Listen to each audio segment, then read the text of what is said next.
Hello Adventure Society, it's me Chef Todd Mohr, and again thank you Serena so much for inviting me to help everyone find a new adventure. I want to be that last little element that's missing from your overall lifestyle goals, and that's the ability to cook anything that you want, everything that you want, without having to search for a recipe. Because written recipes don't teach you to cook any more than having sheet music teaches you how to play the piano. A recipe is only one guy's opinion of how something should be cooked. It's not the only way to cook something. You can make up your own adventurous way to cook something.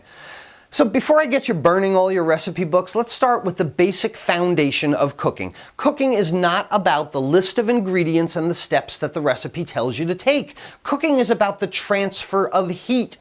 The transfer of heat is the essence of cooking, the same way that tickling the keys is the essence of playing piano. And the very first lesson in cooking without recipes is to examine the two types of heat that are at your disposal, and it's explained in my video today.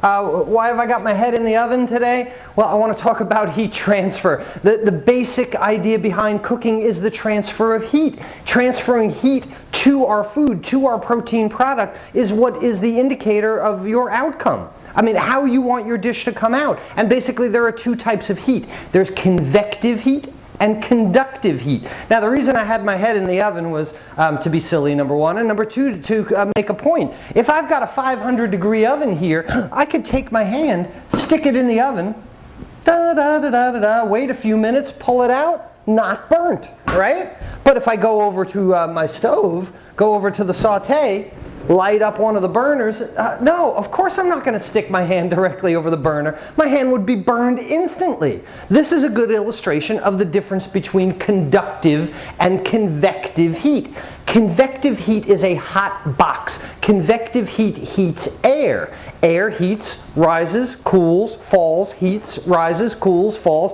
heats, rises, begins this convective cooking process. It is the softest cooking process we know. And as a matter of fact, air is the worst conductor of heat there is. You know this by the way it costs, what it costs to heat and cool your home. If air was a better conductor of heat, you'd only have to turn on the heat once in the winter and then turn it off again in the spring. Your home would stay heated. Air is a horrible conductor of heat.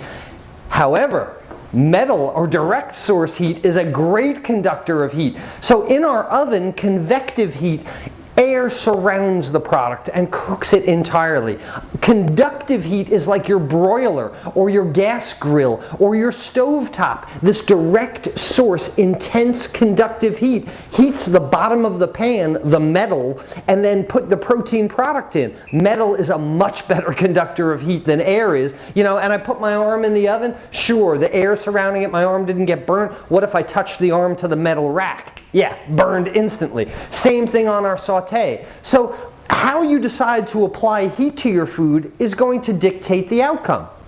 Case in point, if I put an item in the oven to roast, it will dry because of the air, and the moisture evaporates into the air and will dry the product. However, if I don't want to dry my product, I can use direct source conductive heat and add liquid to a pan and actually poach the product in liquid. Now it'll be moist and not dry using my conductive heat method.